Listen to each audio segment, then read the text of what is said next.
Hey guys, welcome back to another episode of the Dropping Down from the Rafters podcast here on Tone Entertainment. It seems like there's shenanigans going already, and I would expect nothing less with my guest today, Mikey Spandex. That was embarrassing already. I was totally jamming out to your waiting room music, and I got caught. That's all right. Everybody does. That's the thing. Oh man, I totally got like I just got hot from that because I got caught in the middle of that. I 100% just got caught doing that. That's hilarious. That's okay. I would expect nothing less than at least one shenanigan per minute here on this podcast today. Yeah, you better expect it. That's for sure. Okay, well, we're setting high expectations, so I'm definitely excited. Well, Mikey, first and foremost, thank you for taking time out of your busy day to join me here on the channel. And I know it's not your first time, it's not your second time, or your third or fourth. I think it's probably your fifth time, according to my calculations. But welcome. Well, thank you. So, yeah, I think I've lost count. I would say this is the first time on Dropping Down from the Rafters, but definitely not our first interview together. Yeah, excellent. You were on the tag team podcast that we did about 6 months ago, but it wasn't an interview. It was more of a conversational, topical piece. So yes, definitely. Yep. So this is our first time in an official capacity. Exactly. So, at the show, sometimes we run out of time when we're talking, things have to go quickly, but today we get to sit back, relax, and deep dive into the career of Mikey Spandex today. Oh, this should be fun. So why don't I just bring something up right off the top? The other day when I was browsing Facebook, Ozzy Killmeister made a post, and then you responded to the post. And Ozzy's post was essentially about people have told him maybe he wasn't thin enough or fast enough. And then you replied with a quote from Cage Match. I'm going to bring this one up that says, that somebody wrote on Cage Match is most notable for his time in WWE as a referee for NXT. For some reason, he decided to once again to try his luck on the Florida Independents. It's a bit of a head scratcher seeing the work he's doing now. He's in shape, yet small and fast, and yet unathletic. It seems like Mikey Spandex has sadly reached the peak of his career. Wow. Oh, we're coming in hot. Oh my God. We're coming in hot today. Okay, no, seriously though. I definitely had some thoughts when I read that quote. Let's hear your thoughts first, and then I will give my thoughts to an extent as well. Okay, to me, it's a bunch of other thoughts I've heard as well too. Okay, well, to me, that's clearly a person, and I don't know that person, obviously, but he obviously doesn't know you. I know a lot more into the backstory as to why you left, being a referee, and there's something to say about the passion and the desire to fulfill your dreams and your goals. Okay. And that's why you're back on the independent wrestling scene, because, as you stated, that being a referee, you weren't fulfilled in your life and in your career in wrestling. And I can tell from watching you, definitely brings you a lot of excitement. Now, as far as the unathletic, obviously he didn't watch the highlight reel that I created for you last week, because damn, Mikey looks good in that highlight reel. Hey, you made me look good. No, it was easy. That's why I was able to do it so quickly for you. I was able to find a lot of great clips. So to me, in my personal opinion, it's somebody that's uninformed as to what's going on a whole bunch of different levels. That is just making a general assumption as to what's going on. That's my take on it. Okay, so let's break down the comment exactly, not word for word per se, but piece by piece.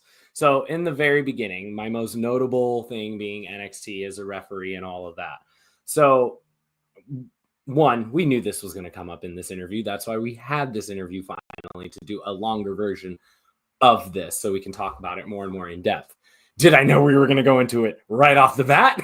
No. I don't tell you no format. No. Right. So just to address that, I guess you could agree with that statement to an extent that my most notable thing is being a referee for NXT. But the funny part is that since I've been back since October of 2023. that's like the last thing we talk about is me being a referee in NXT. So clearly it's not my most notable thing that I've done. It is the most public, I guess is the better way to put it, is that like it's out there and there's plenty of footage out there and I'm recognized from that, but am I widely recognized for that? I would like it's I would say, does it have the majority share of the attention? Sure. But it's not one of those things that I would say is my number one claim to fame. So just to address that part, I expect people to recognize me and know who I am from NXT. I also don't expect people to do it. Like I have people that are shocked that I was a ref in NXT and then that I wrestled prior to that, and that I'm not as new as they think. Like granted, in the grand scheme of things, in a relative term, I've been wrestling for going on 7 now. This is my 8th, going into my 8th year of wrestling. So in the business itself. So I'm still relatively young to this sport. But also as a referee, the way I see it is I have more of a professional experience that most didn't have. And the only reason I'm saying that is that I worked for the biggest wrestling company that there is. So I'm very well aware of that, but it's not something that I would choose as like my biggest thing. But I also have a bias on it because I was the one that kind of chose to leave NXT. I was the one that was unhappy. Like we said, I was very unhappy being there. And it's nothing against the people I worked with. It's nothing against the people I worked for. It was just because I generally was not happy as a referee. Like it was cool. It had its fun moments, but it just wasn't the job that I wanted to do. I wanted to wrestle. And that's what I wanted to do at the end of the day. Even the head coach even said, like, he could tell I still had the itch. Like that's some way to describe it. Part of me still wanted to see what I could do, to see if I could do more, to see if there's that off chance that I make it back as a wrestler. Like there's so many opportunities nowadays more than ever that it could happen. But I feel like I have a more realistic mindset in the sense that like in a relative term, once again, I'm 32 years old. So in some eyes, I'm pretty old when in reality I'm not. But like I'm older than a lot of the guys in the locker room now, which is so weird to be in my early 30s and to be in like that middle or older person in the locker room now. I'm not one of the young guys. So it's really weird at the same time. So it's very convoluted, and we're probably going to talk about it more and go into different parts of it more throughout. So that's just the first part of that guy's statement. I can see from an outside perspective, going into the second part of what he said, I can see from an outside perspective on how it would be a head scratcher. I had a few friends and a few non-friends as well, say, why would he quit NXT? Why would he quit working for the WWE? This is the opportunity of a lifetime. This is something anybody would want. Why would you give up that spot? Like, there's so many things people said. And I knew there was going to be a time and a place for me to finally talk about it publicly, which obviously this is, funny enough, probably the first time truly talking about it publicly. I've talked to people, anybody that's asked, they know I'm an open book. So anybody that has asked me why, I've been more than happy to explain and say why. You've heard it a few times at this point. And it's just what I said earlier. I straight up was just not happy. It was just to the point that I was not happy coming home from work. It's like we said, there was no true sense of fulfillment in the job itself. And it had nothing to do with working for the WWE or anything like that. It was the fact that I just truly wasn't happy. And I told myself, and this is just a plan, like a moral thing I gave myself. This has nothing to do with wrestling. This is just me as a person, that if I told myself, if I'm doing something for just the paycheck and nothing else, and I get nothing else out of it, I don't need to be there anymore. It doesn't matter how much I'm getting paid. It doesn't matter what heights it takes me or where the job takes me.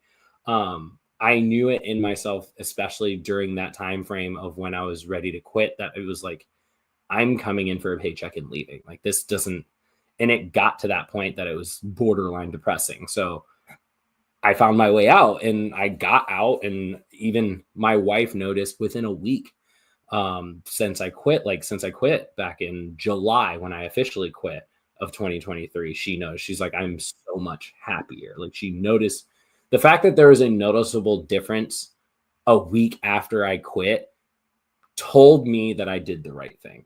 So for anybody still scratching their head about it, this should clear almost everything. If it doesn't, then keep scratching, because I don't know what else to tell you. And then on to his final comments that we have in that, the unathletic other parts. So I try not to typically let online comments get me. And that's just because, one, it's like you said, a lot of people don't know who we are, what we do. They don't know us. They don't know the work in the background it takes to get to the level that we're at. And the unathletic part was the funniest part to me, because every person I sent the comment to was just like, what clips are they watching that they think you're unathletic? And I pride myself on being as athletic as I am and being as strong as I am. And I mean, that person's opinion is their opinion. I don't know them. I'll probably never know them or meet them. And they can have that and keep it to themselves, but they obviously chose not to. And every person with, like, any human with a heart of any kind will know, like, yeah, the comment hurt a little bit, but once you put it in your minds that you're like, I have no idea who this person is, who cares? And it's like you said, they probably haven't seen much of a clip of anything. They might have seen a match or two and just been like, he's nothing. But I mean, that's their opinion. And there's always going to be good and bad when it comes to opinions on wrestling and anything in general. Like, okay, so we know how you feel, after the fact of, leaving the WWE and NXT. And I remember talking to you at an Ignite show before, because I believe you couldn't even like tag with DMC at that point because of the contract going in. And it was kind of like a head scratcher to see, Mikey Spandex just walking around a wrestling show and not being on a show. And, you kind of told me, yeah, I'm going to WWE. I'm going to be a referee. And I'm like, oh my God. Like, of course, everybody is super excited for you going in, because, we're all thinking for you, we're happy. This is the dream. You're making it to the big leagues. And at that point, before you even walked in the door, what were your thoughts going into this job as a referee? So I'll even backtrack a little bit further. So I got a text from a friend. Probably should have checked with him before telling the story, so I don't want to say his name. Otherwise, I would. So I got a text from a friend who just... either way, people who... I'm trying to tell the story without saying his name, and the more I think about it, the more it's gonna, like, people are gonna figure out it's him. Either way, besides the point. Either way, I got a text asking if I wanted to try out to be a referee. This was July of 2021. So this is just to put everybody in the time frame. So I get a text saying, hey, we're going to do this tryout. It's going to be just for referees. And by just for referees, there might be one or two indie guys that are refs, and then the rest are all wrestlers that we can look to train and transition into referees. And they said, just know, if you do get the job, you would be giving up wrestling. And during that time, that was right around that time frame of that rumor flying around that WWE wasn't really going to hire anybody over the age of 30. It was a very big thing on the indies. A lot of us were talking about it because a lot of us were over 30 or creeping up to it. I was 29 at the time of my tryout. So that's what I thought of it as, and that's what I took it as. This is my last shot to have any inkling of a chance with WWE. And so I said, yeah, why not? Let's go for it. I've already done a decent amount because the pandemic, as a lot of people know from when I've talked about that before as well. I did a lot working with WWE during the pandemic as an extra. I did a lot of you name it, I was either a part of it in some way, shape, or form, or I just happened to be there. So Raw Underground, first match ever for Raw Underground, that was me and DMC. I did 2 matches for that. I was part of the Ninjas with Tozawa for a very long time. Like, we were regulars on Raw for that. But we were extras. We were never signed talent for that. So we were always there week to week, and we never knew if they would call us back or not each week.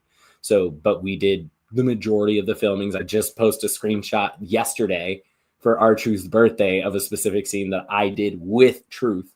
So we did a lot of that, and I feel like that gave me that network building to lead to this tryout. So I get through the tryout, and I kind of knew after the tryout, just based on conversation, that I was more than likely getting hired. And so I got the call maybe close to a month after that. So right around August, I got the call that I was going to the WWE. So I was honestly, feeling wise, I was excited. Like, just like I said before, opportunity of a lifetime. Didn't matter if I was referee, wrestling, or like I was doing something for the WWE, which is, at the end of it all, a majority of us want. We've seen indie friends make it as refs. We've seen indie friends make it as wrestlers. Shoot, we're starting to see some make it as writers in WWE. So it's one of those things that it's like any opportunity is an opportunity. So I took full advantage. Like, I was taught, and like anybody else told me to do. And I feel like anybody else in the scenario would have considered similar as well. Like, it still took a lot of thinking. Like, I didn't just say yes right away. And even then, it was still an exciting time to be involved. Is it kind of scary to hear thoughts of, like, once you reach 30, like, it's kind of like, I don't know if it's true or not, a rumor, but even still, like, you do see a lot of people that are in that 20-ish age group, but 30 seems like such a young age, especially here in 2022, when we're talking 2023 about like cutoff for like what they're going to look for as far as like talent wise in the hiring process. So it was weird and scary, because especially for me, because I started in a relative term, I started late in wrestling. I didn't even start training until I was 25. So for me, I was like, I'm only 5 years into this. I don't know what you mean. Like, there's an age issue or an age cutoff. Any other job, there's not necessarily an age cutoff, but I get it. In the performing arts, there's certain ages you can work with and certain ages you can deal with. Like, that's what this is at the end of the day. There's more stunt action, more like heavy hitting work involved, but it's still a live performing art. So at the end of it, you do have to consider everything when it comes to the totality of the person you want as a professional wrestler in your major company. Age is going to play a part regardless of how healthy you are, because you can only last so long. So I understood it, but it was still one of those that I felt like 30 was very early. Like, you look at a lot of these guys on the main roster now, they didn't hit their strides till their mid 30s. And I think there's a lot to talk on as far as like just even health advancements as humans alone. Like, we have been able to prove that it used to be the thing, like the young guys were the healthy ones, but now it's like older's becoming the new younger. Like, you're before your 30s, it used to be like, oh, you're old. Now it's like, oh, you're in your 30s, you're young, like you're a baby. Like, that's what it's become now. So seeing the age cutoff, but then with everything going on now in wrestling, you feel that shift already. That rumor of the under 30 being an issue was only 4 years ago, and now it doesn't feel like age is a huge deal as much. You don't really hear people talking about it as much, unless the age shows, I guess, is a better way to put it. Yeah, I was gonna say, I see it, just a lot of these guys, they're still doing it, at high levels, and that are jacked. Guys like Billy Gunn out there just doing stuff, and just R-Truth, perfect example. R-Truth is another great example. He's been in the game forever. Ever. Yes, those are two prime examples of guys that just don't age and are looking better as they get older and still doing stuff, right? So it just feels like, to me, like, I don't know, age is kind of just a number, like Aaliyah said. And I know we talked on some of the struggles and the negatives, but let's talk about some of the positives of being in NXT as a referee, and maybe some of like your fondest moments as a referee there. Oh man, it's one of those jobs that are so stressful, but it can also be so much fun. From just the friendships that you make and the bonds that you make, because you're spending so much time with these people. Let it be training Monday through Friday, live events when we were touring. Because I was a part of the group when the live events started coming back. We were pretty consistent with those. I know now it's a little more intermittent, but I was part of the touring when it first started up again. So that was a big thing that we bonded through travel. And then just, there's so many memories as far as like backstage, up front, like there's so many cool things that I could say I got to be a part of. Like I was part of the first 2 Iron Survivor challenges. I never got the chance to referee it. As a ref, I would have loved, that would have been such a cool match to referee, but I got to run the door of the penalty boxes. So that was always pretty cool. Just to like, I had a front row seat to these matches that I'm just standing by a door is my job. And I got to just see everything within 10 yards of me, which was so cool that I got to watch wrestling matches that close, like running the door for making sure talent comes through going into war games. And I got to be less than 5 feet from a war games match. Like that, being able to say those things are pretty freaking cool.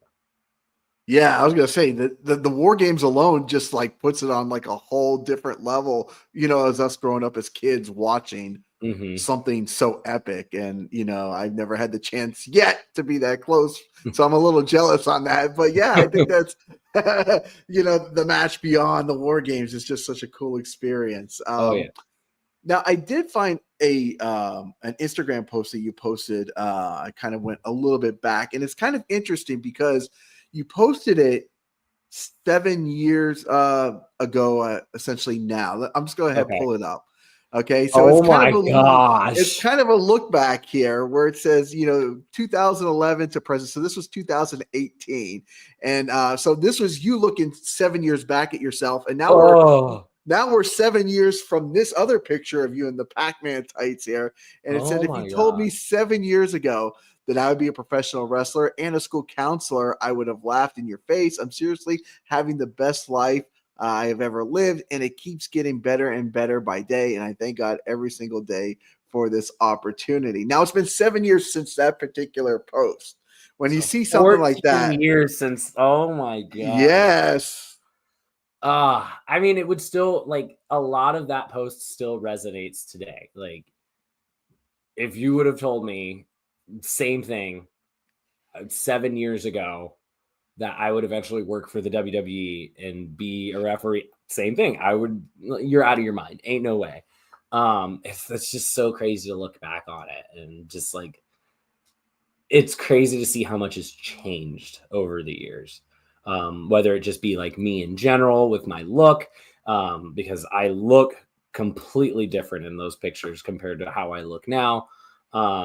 That was, wow, what a throwback. I appreciate that you shared that. That is insane to me. Well, let's go a little bit another throwback here, because I saw this and I didn't know you when you had posted this particular picture, but this outfit here, no, is something very special. Oh man. So Mikey, does this constitute professional wrestling gear here, Mikey? So, oh my gosh, I was so new. So I'll give the full story on that.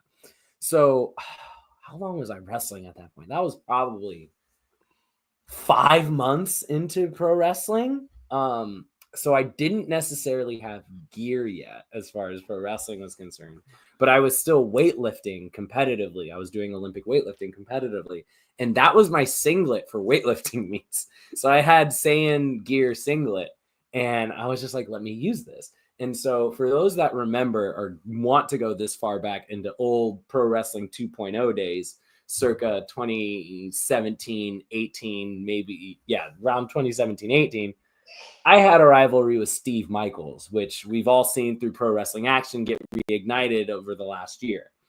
So this was the first time him and I had a rivalry. And that show in particular, he hits me with a chair and it grazes the back of my head and busts me open. And I had to get staples in my head because of it. And this was when I don't think I fully told my parents yet that I was into pro wrestling. I was going to ask that question because I've seen your mom at the shows. Yeah. At least for the return, I saw her there. Okay, so your mom doesn't even know like kind of what's going She, on here. I think she knew. I can't remember if I told her already yet because I definitely hid it from her like the first few weeks. And I don't think I told her I was working shows yet because I didn't feel ready to tell her for her to come to a show and watch me. Also because I did amateur wrestling in high school. And this will give more background in a second. And she never went to a match because she was afraid of me getting hurt. So she never wanted to see it. And then I asked her about it after. I was like, why did you never go to a match when I was in high school? And she said that. I was like, but you always went to my football games. And she goes, that's different. There's a bunch of people clashing together. So if you get hurt, I don't straight up see it. So versus wrestling, it's one-on-one. You can see exactly when, where, why, how it happens. So it always freaked her out to see that. So that's why I never told her about the pro wrestling part. And then one day that happens and I get home later than I normally do. So she asked me about it the following morning because I still lived with my parents at the time. She asked about it the following morning about me coming home late. So I had to tell her what happened. And that's how all that occurred. That's as vaguely as I can remember it. I don't remember if she knew or not yet, but I knew if she didn't know, she knew by then. So what's going through your mind that you're bleeding, you know, your parents don't know, you're living at home, you got staples, you know, obviously you're in need of some medical attention. Like, I don't know. I feel like for me, like the butterflies are going through the stomach at this point now. There were. So at first it was a butterflies in the stomach moment, but then it was just like, well, she's going to have to know now. So it'll explain a lot and answer a lot of questions. And if anything, it just opened up me being able to just be like, all right, I'm leaving for wrestling versus like I'm going to the gym and then I'm going to be gone for 4 hours. So it was definitely a sense of relief more than anything when my parents did find out I was doing pro wrestling, which they were never against it. They were supportive of it. They were just like, make sure you have good health insurance was their big thing more than anything else. It's funny when you kind of like YouTube your name, or at least when I do, and I put Mikey Spandex versus Steve Michaels is like the first thing for me that was showing up on all this. And I was going back and I'm like looking through the years of matches. You know, obviously I knew about your stuff at Pro Wrestling Action, but I'm like, wow, this goes way back. And I'm looking at the flyers, and there's flyers of you guys getting ready to fight, like as a beach setting and like steel chairs in the background. Yep.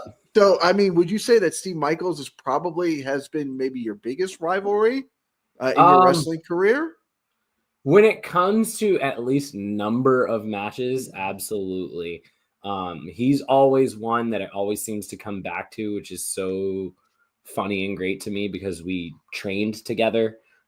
We started at Pro Wrestling 2.0 right around the same time, and we just bonded ever since. We went on the road together for shows, and then everything just blossomed into what it was.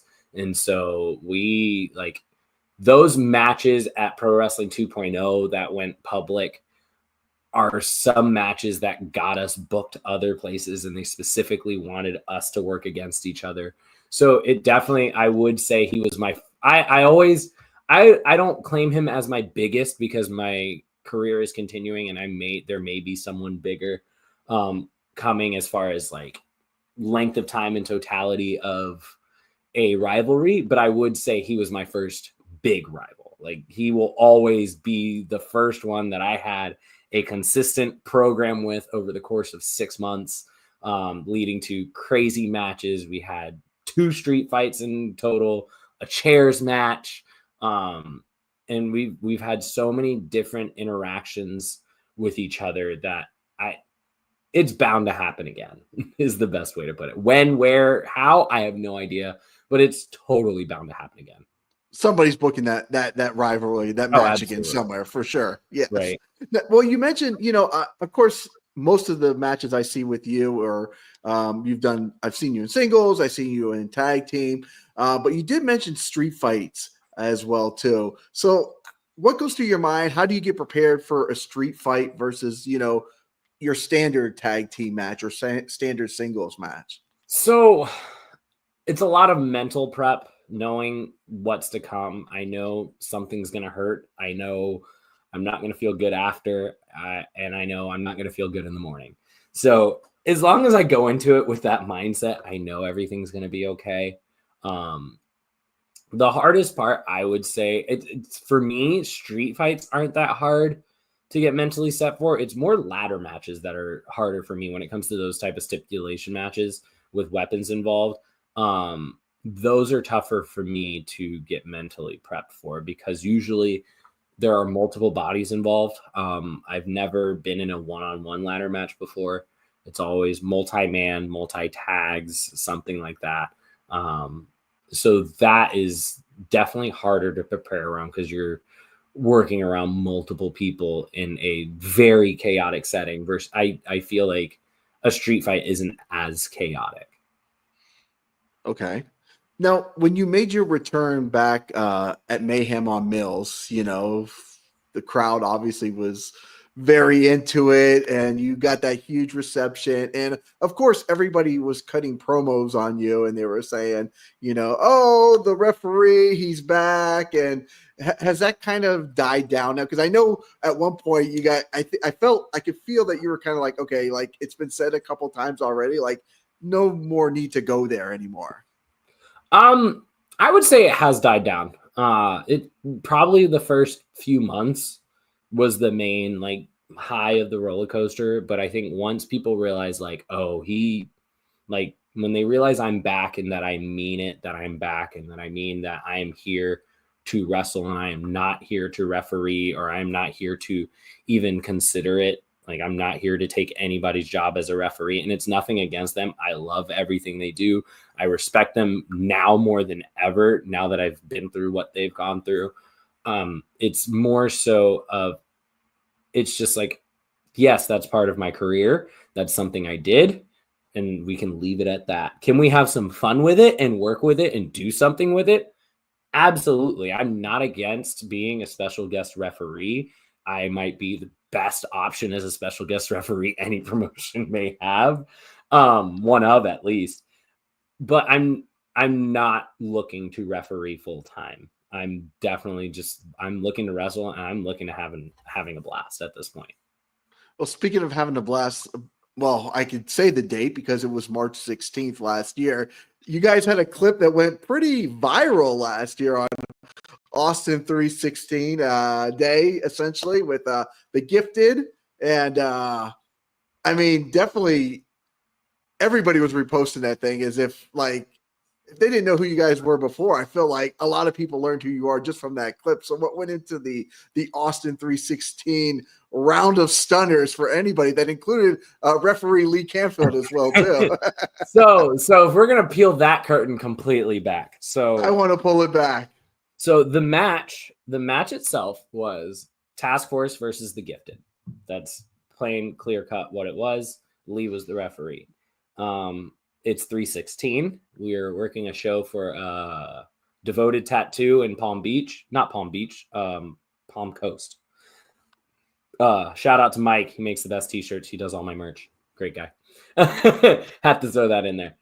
So we were doing a show for his 10-year anniversary of his tattoo shop. And we're going over the match and what to do. And we're just like, it's 316. Everybody's going to do a stunner. Or there's going to be a stunner of some form in every match just to be stupid. And so we're just like, what's the dumbest thing we can think of for a stunner? And we're just thinking, so originally, I created, some people know, mostly the boys know more than anything.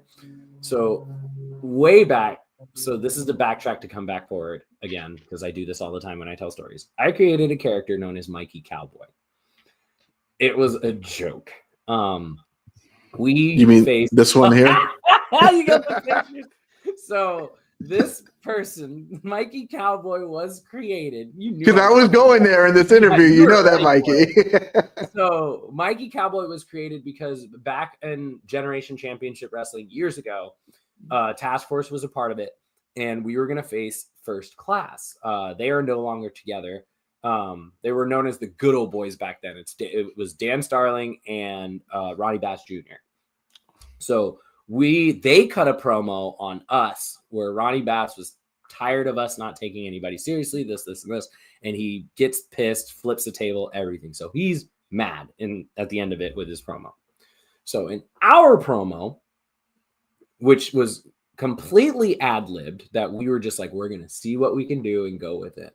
DMC is nervous and upset because Ronnie Bass is upset. So now he's nervous that the big guy is going to destroy us. So I'm trying to cheer him up to make sure he's not nervous. And so I told him, hey, I got something. I know it'll cheer you up. I'll figure it out. And so he stays on the frame. I jump off frame and I'm trying to figure out what to do. Funny enough, ironically, in the original promo, that hat in particular that you see in that promo picture, that hat is Ronnie Bass's hat at the time. So I stole his hat, put it on, and I walk back with the hands and the finger guns that you see in the picture, and I walk over and just start yelling at him in a Southern accent. The promo should pop up soon in my memories, but like I come out with yelling a Southern accent, yelling a Mikey Cowboy, and we're going back and forth, and DMC is not having it. He hates it, which in reality, he actually does hate Mikey Cowboy. And so can we see the facial expression here? Those are genuine facials from him. That is yes. I can tell it's not him forcing anything. Oh yeah, here. that is a genuine face from DMC. Like he hated it. So during the promo, I'm telling him I'm Mikey Cowboy and I'm there to help him take on First Class. And he is trying everything to dupe me into that I'm Mikey Spandex, not Mikey Cowboy. And this is where the catchphrase comes from. And so he goes, you're not Mikey Cowboy, you're Mikey Spandex. And I just keep saying, yes, I am. Yes, I am. And he just goes, how do I know you are Mikey Cowboy and not Mikey Spandex? And I look at him and I just go, because I'm wearing a hat. And his face is exactly what you see in the picture. And it just drops because I completely broke him and he had no idea where to go from there. Fixed it, came back, did the whole thing. It was hilarious. One take. So when that promo comes out again, I'm going to share it. And one take was that one. And so we were going to do that, but I think the show got canceled or something, or somebody in First Class got sick. I can't remember if the show still happened or somebody got sick or something changed that we weren't facing them anymore. So we ended up just killing the Mikey Cowboy idea altogether. Which brings us to now, this was the perfect opportunity because I said if I were to ever wrestle as Mikey Cowboy, it would be right place, right time. And my finisher was going to be the stunner. Like I had to be the stunner. It just makes the most sense for a cowboy-like character like that. Because a lot of it was just a mix of just goofball and Stone Cold, which is where I got the inspiration from. Like I thought goofball, Stone Cold. So I wanted to bring in Mikey Cowboy in that match. So we did the whole, I get hurt, I mess up my knee, I have to be taken back. DMC's alone. DMC has to fight for himself. And then at the last second, Mikey Cowboy comes in for the save. So during that time, we're planning all of this and we're like, okay. And then from there, Mikey Cowboy hits the stunner. And we're trying to figure out, okay, but we got to do something bigger than that. So we're just thinking I stun everybody, DMC included. So that was the original plan. And then we just were like, you know what? And we just start throwing dumb ideas. And it was actually, from what I remember, Leroy Shogun was the one that called out the train idea. And then we looked at each other and we're just like, this can work. And so we looked at it and we were just like, okay. And we're jokingly saying how it's going to work. And Lee jokingly said he's going to jump in. And we're just like, yes, keep it. You're doing it too. And then we jokingly said he's going to jump back around and then stun me at the end. And we ended up doing exactly what we said. And it ended up going so stupid, but then somehow it just went viral. Like the last thing we expected to do was something to go viral. Like we just were doing dumb shit with our friends is the best way to put it. And it ended up getting, I think I haven't looked at it in ages. And I hate that it wasn't my post, which makes it even worse. It was somebody else's, but I know it was over 20 million views. Wow. And that's in totality. I know it's in millions, but I don't know how many million at this point. But it was so much fun. And it was just probably one of the dumbest, funniest things I've done. And of course it goes viral. Right. Now, as I was editing your highlight video, man, I was looking back at just even like last year, when the establishment was just in its really early days of the Mhm. establishment. And I remember being at the show with you and I was like, Mikey, I am loving evil Mikey Spandex. Like you coming out with Blake Banks. And as much I love you and DMC together for sure, but like I love and we even talked about the wrestling multiverse in one of our interviews, Yes, we did. because you're teaming with DMC at one show, then the following week you're up against your best friend and your lifelong tag team partner. But badass Mikey Spandex, I kind of wish it went a little bit longer, to Oh be my, perfectly it's honest. so funny you mentioned that because I was just talking with Aaron Nova about this. And he said the same thing. Like he said he felt like truly when I was Blake's muscle, he felt like I was truly menacing and I was truly something scary. I thought so And too. The eyes, the look, everything was scary. yeah. And so it's funny because I'm right there with you guys. Like, I kind of wish heel Mikey lasted a little bit longer. Because I'm not normally a heel in most places. And there's slight reasoning to it. It has nothing to do with like my lack of confidence as one over the other. It's more so to do with just taking a good look at the indie landscape and promotions I work for in general. I've noticed an oversaturation of bad guys. And just seeing that just made me think like there's no point in turning. There's no point in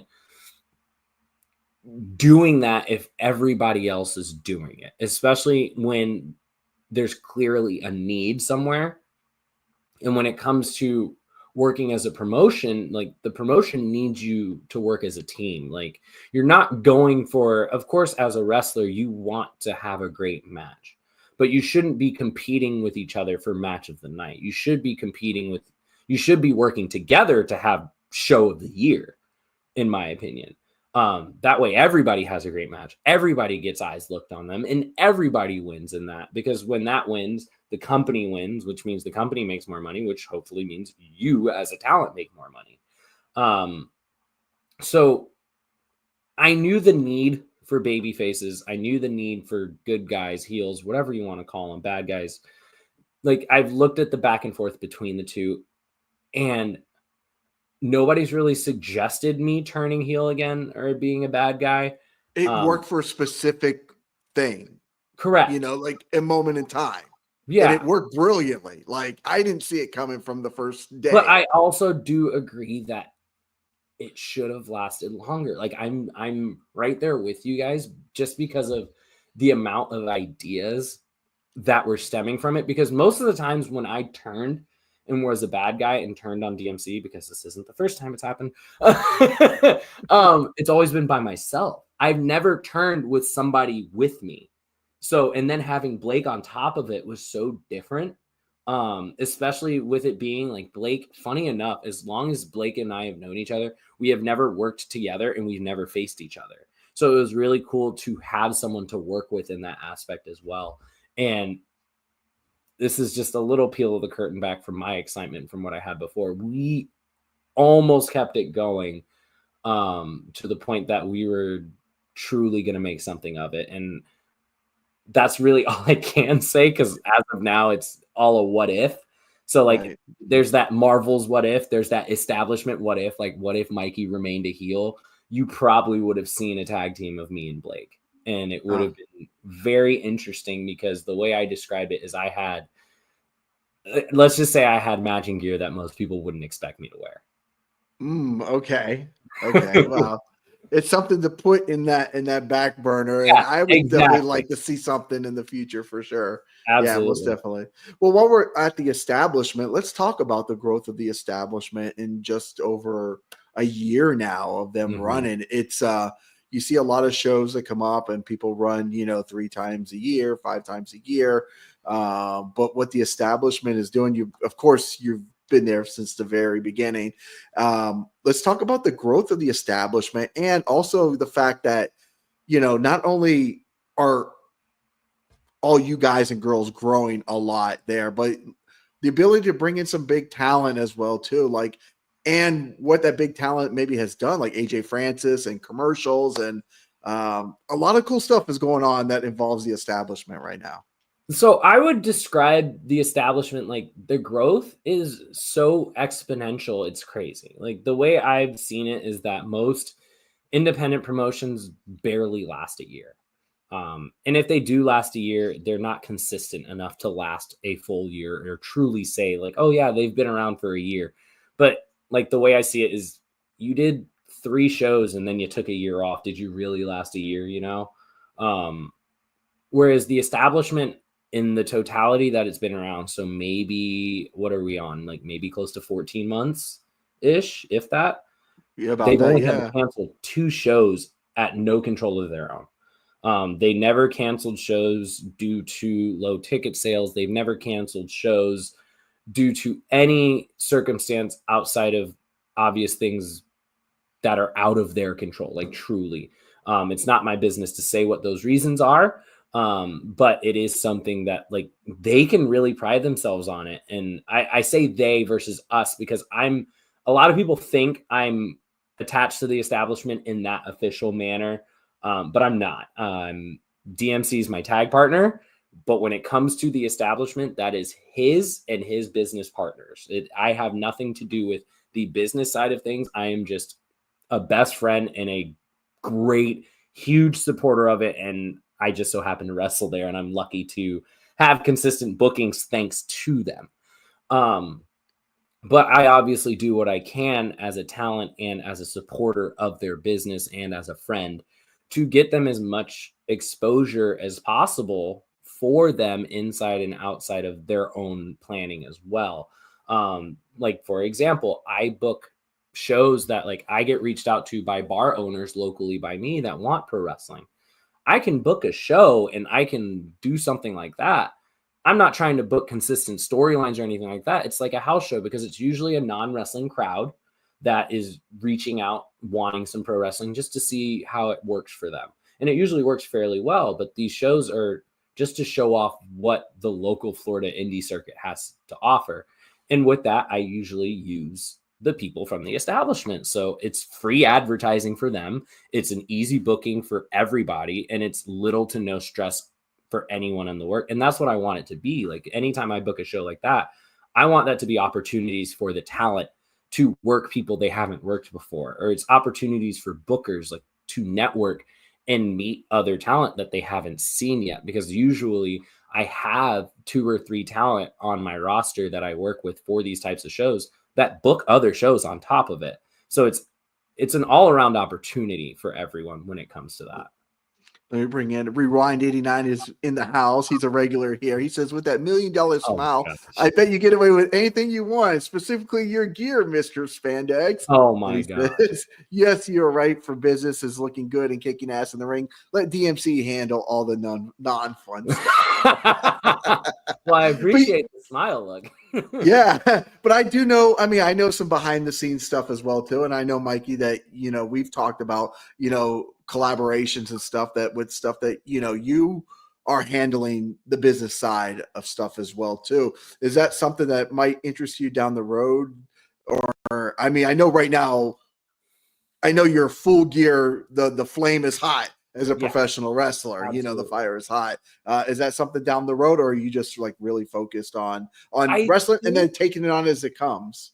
I think I love the idea of producing and helping with character work.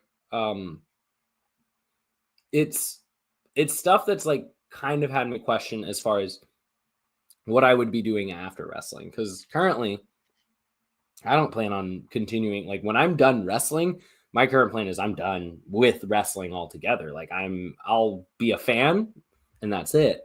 But thinking about it more, if those opportunities to potentially coach, obviously I feel like I need a lot more experience in wrestling in general. I get it. I have a wealth of experience and a wealth of knowledge. But there's always more to learn, which is why I still train the way I do now and still try to learn from others now. So I think the idea of coaching and producing would be really cool. Those opportunities would be fun to explore.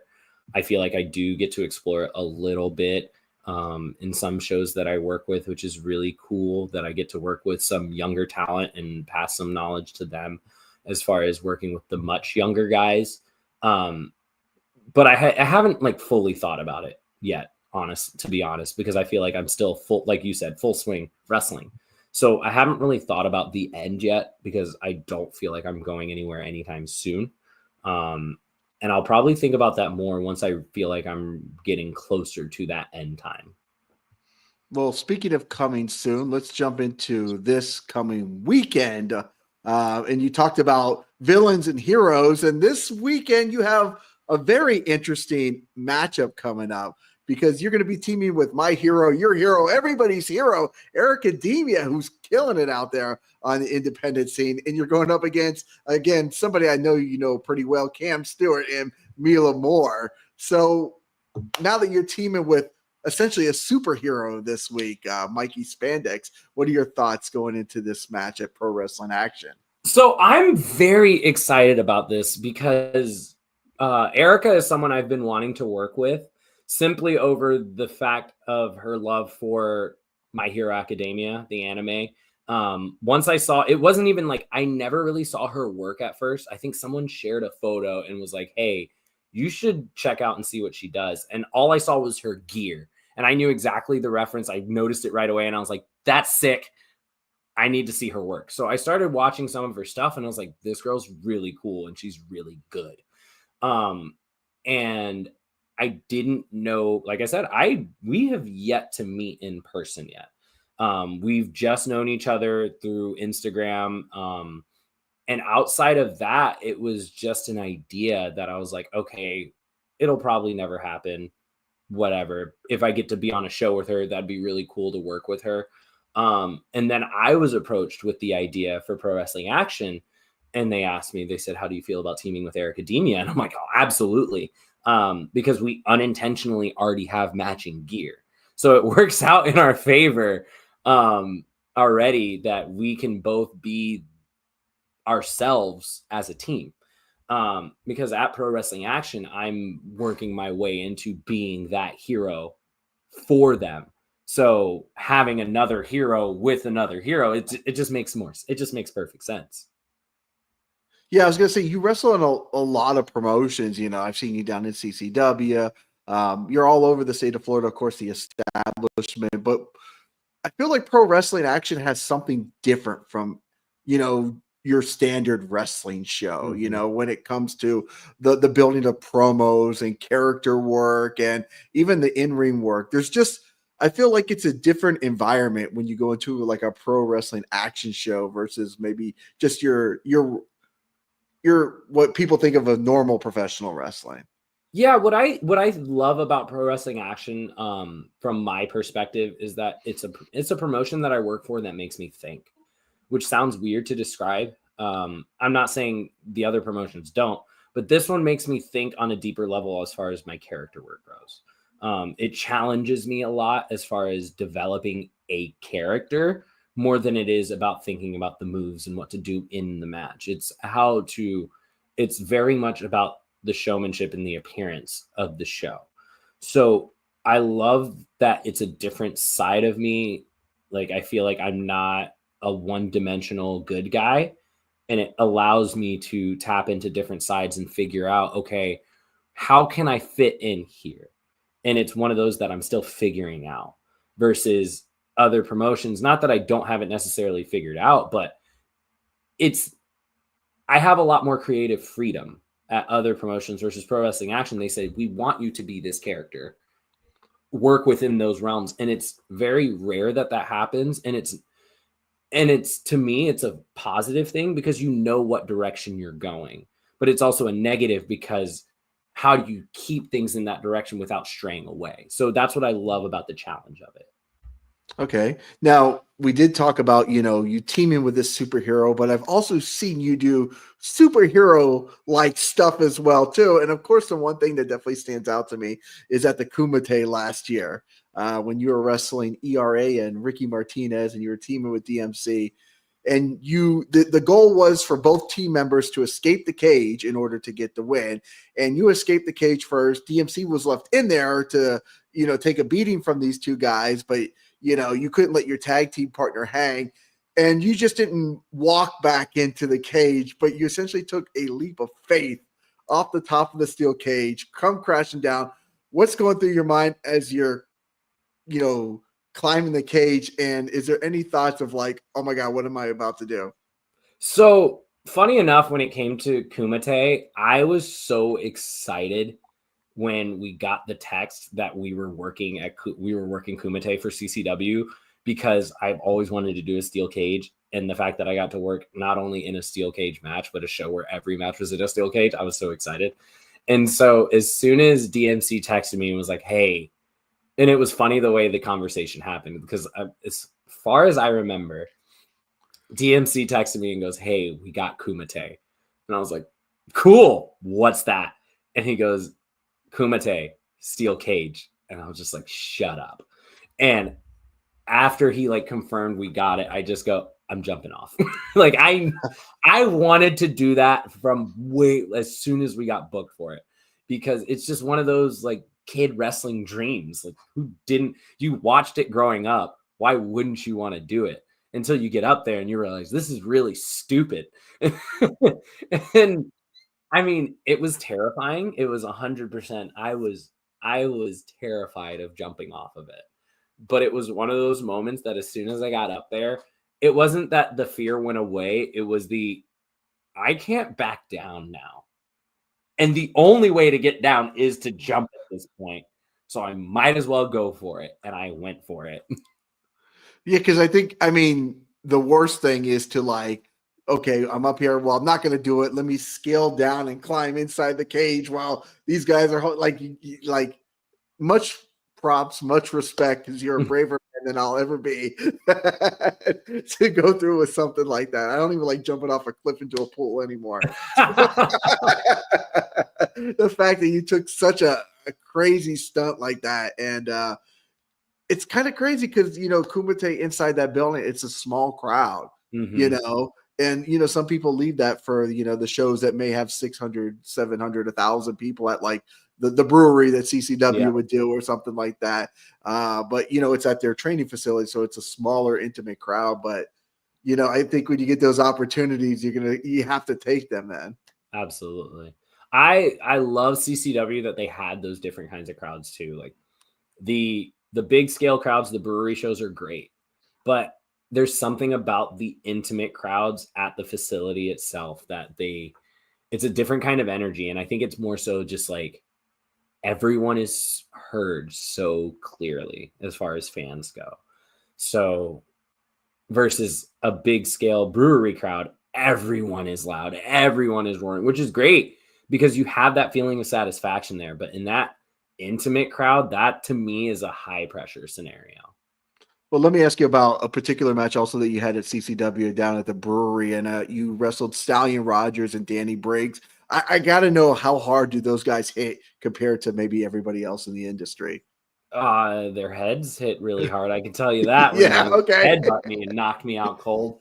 They are definitely some of the hardest hitters. And they're definitely types of guys that you got to give it back. Danny Briggs, Stallion Rogers are two really cool dudes that I've gotten to know fairly well. Stallion, not as much as I have Danny, but they've been very like stand-up professional guys. I've known Danny for almost close to 5 years now, very close to, maybe more. I think he might have known me since I started training. We just didn't talk as much then, but he's been always an awesome guy to talk to, an awesome guy to reach out to as far as if I ever needed to talk to somebody about something. And I couldn't speak better of the guy. Like, he's really awesome.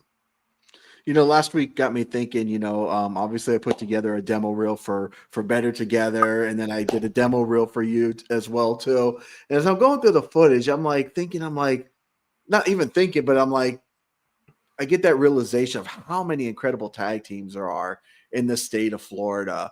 And like an idea that came to my mind, I mean, here's just some, I jotted down some, Task Force, Better Together, The Crown, South American Alliance, Spear Cheese, Controversial Inc., Venom and Violence, Rewind Society, The Gifted, OTS Project. Those are just some of the ones that come to my mind just literally before we sat down to do this interview. And I'm like, there's so much talented tag teams out there. Like, why hasn't anybody thought, and maybe I'm giving you an idea here, of running like some type of, you guys had like the establishment, the Lethal Lottery.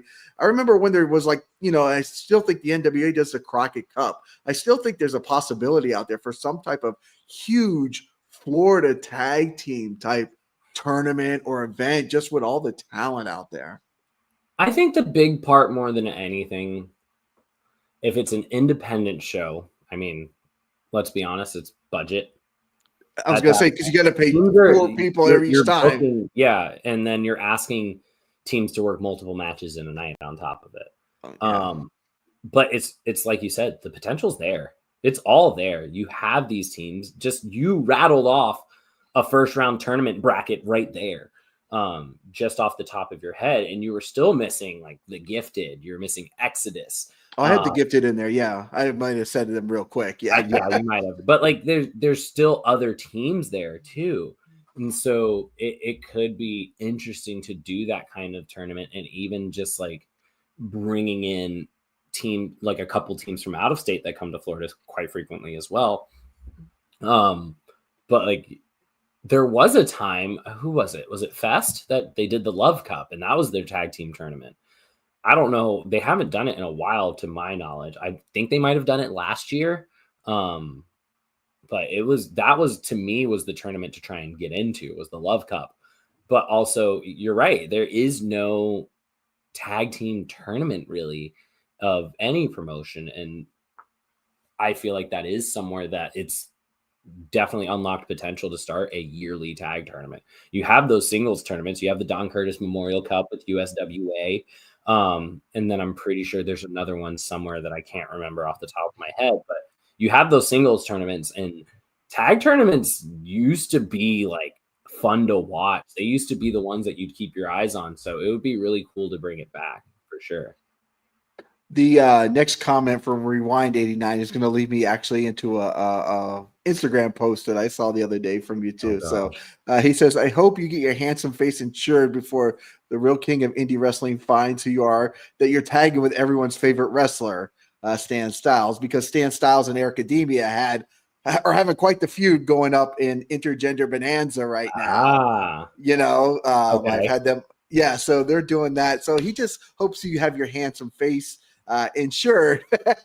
But so I don't know too much about what's up. So Stan Styles, Eric Academia's tag partner up there? No, they're feuding right now. Oh, okay. So you're her tag team partner. So I guess you would be on the enemies list right now. Hey, if that gets me booked out of state, sign me. I'm in. Bring me up. Let's get Mikey Spandex booked out of state. Yes. Yeah, please, let's go. We'll take this tag team on the road. That's fine by me. Let's do it. But you did have a post, and you had I didn't bring up the picture, but it said, be careful who you call ugly in middle school. I'm so glad you didn't have that picture. Oh my god! I didn't. Give me a second. Let me go to it now. No. That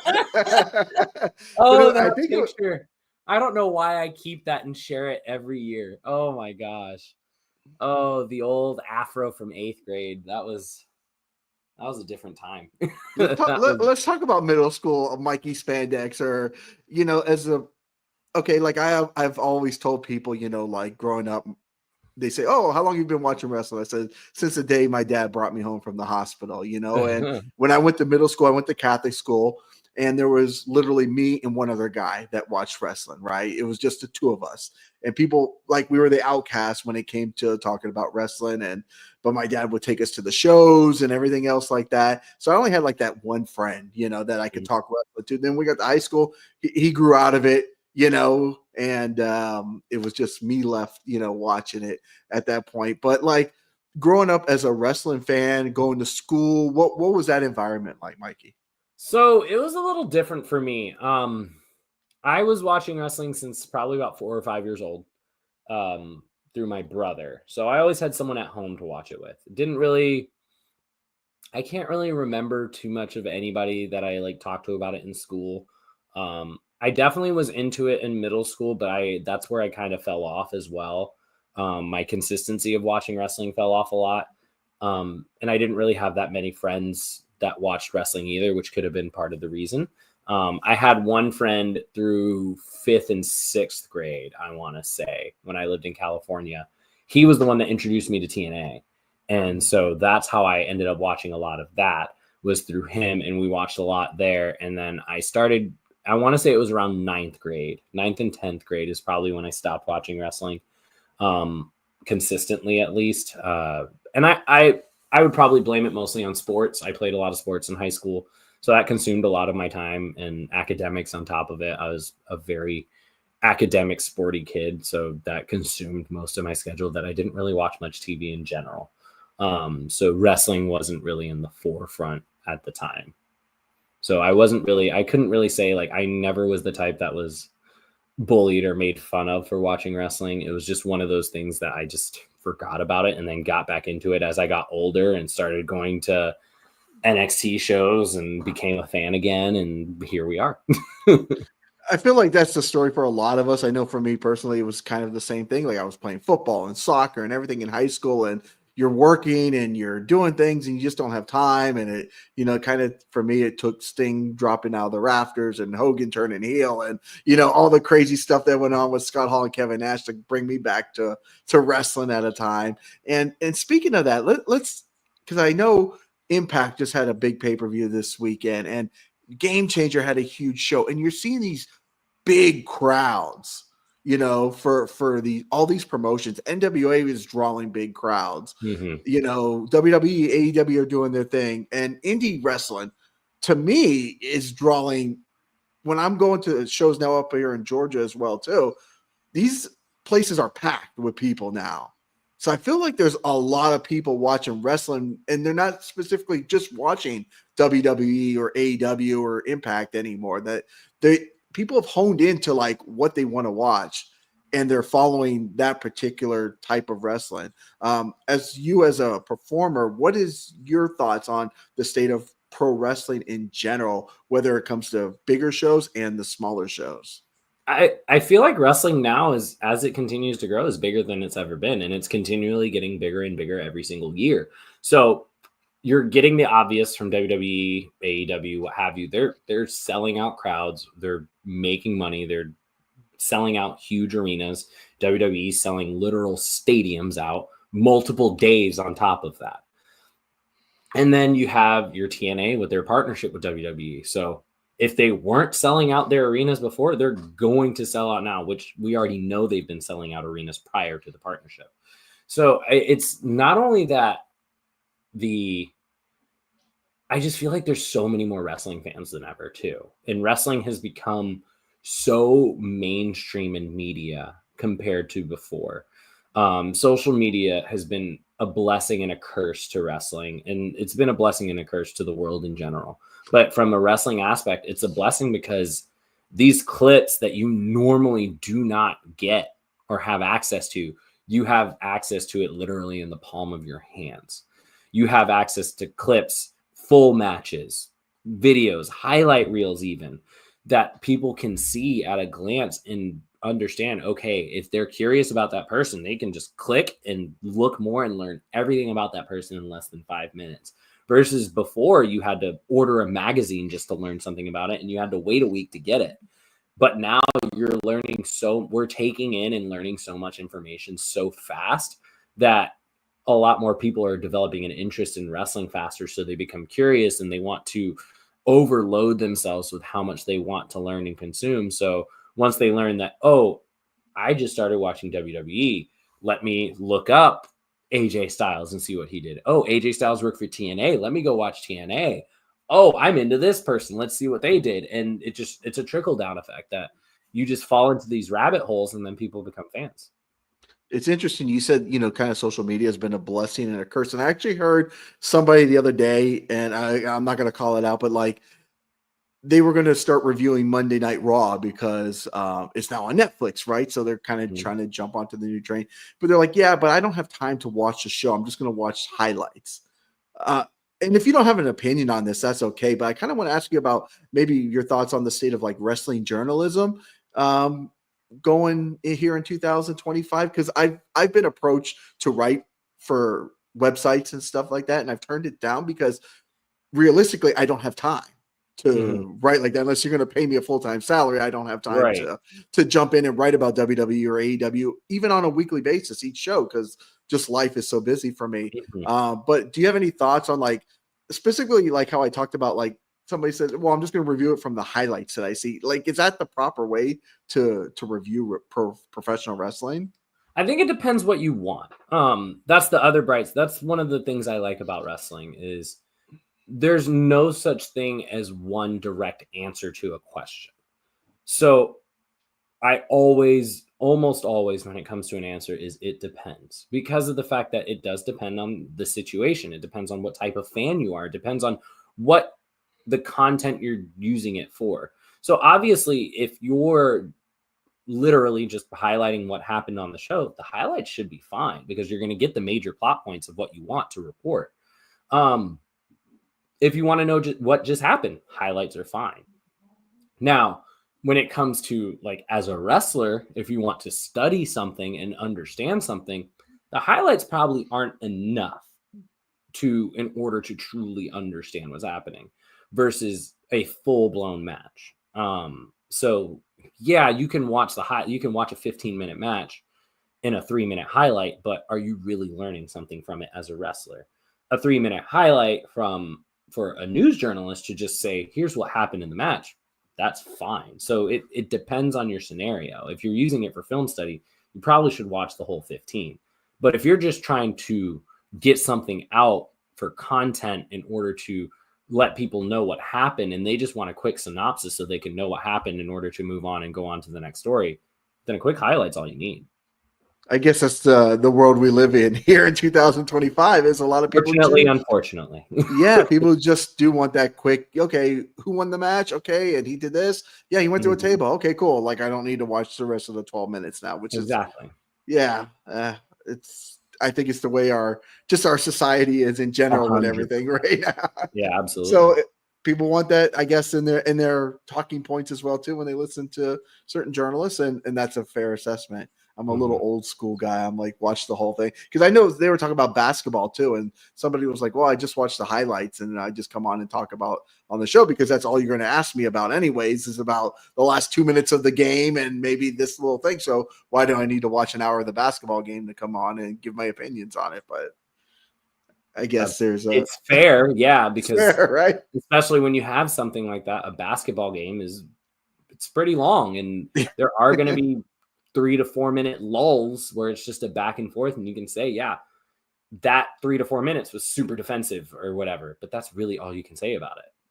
Okay. But then you talk about the huge back and forth where they're this foul, that foul, a fight almost broke out, all that. That's what people are going to be talking about. That's true. Okay. Very fair. Let me ask you, I got a couple more questions. Like, again, as I was going through the highlight reel, I was watching the squats. So how much does Mikey Spandex squat? So, because you were squatting some pretty big guys, Drennan in there. I saw. I mean, you did Serpentico as well, but I saw some hefty squats in there. In totality, my back squat, my max. The last time I maxed it, I did 485 for a single rep.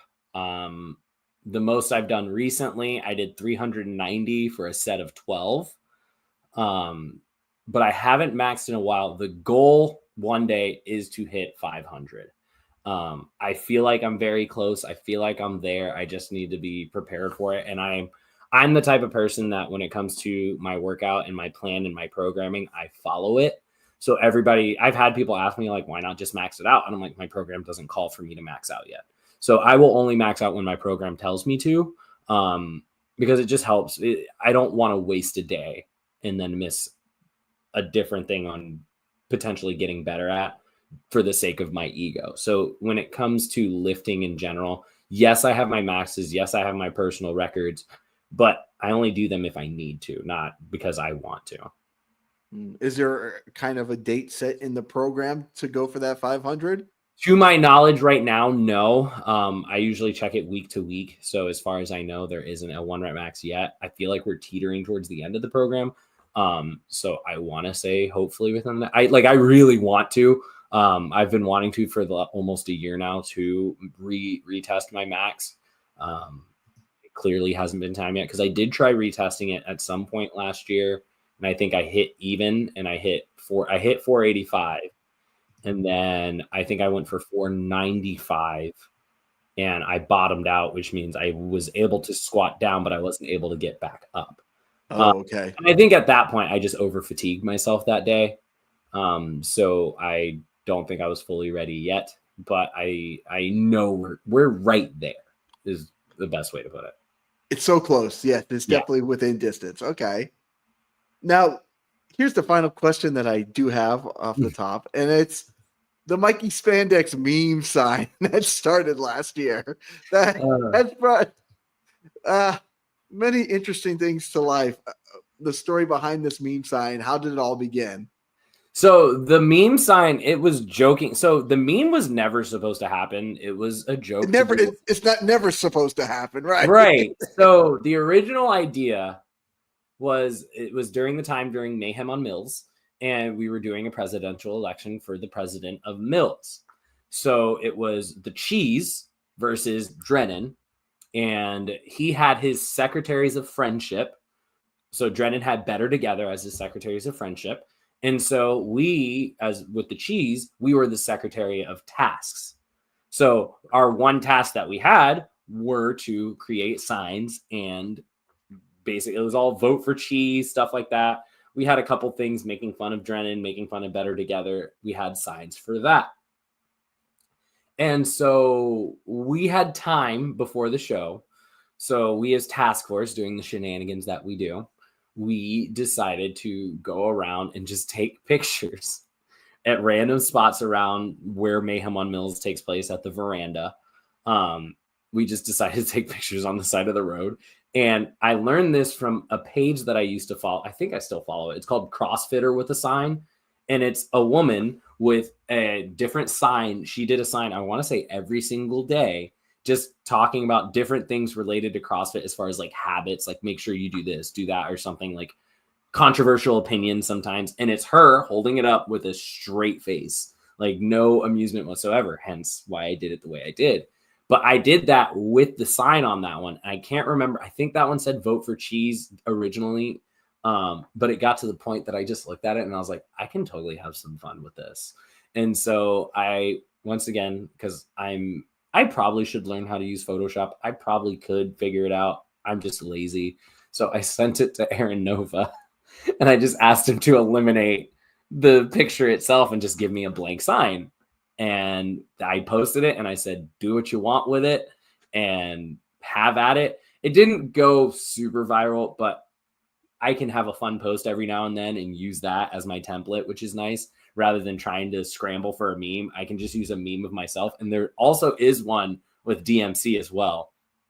So I go back and forth. I usually use mine, but I have options now for that. And I don't have to resort to another meme. And I love using it to like advertise shows. Dan used it to advertise a show once.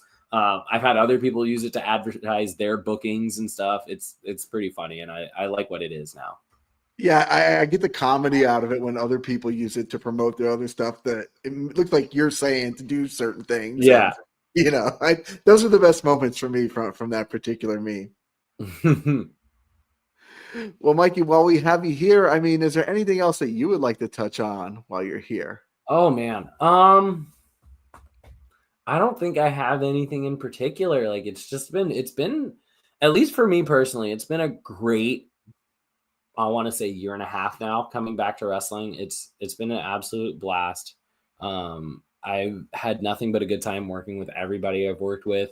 I have there's a lot of people, like I know there's a lot of negative stuff around wrestling.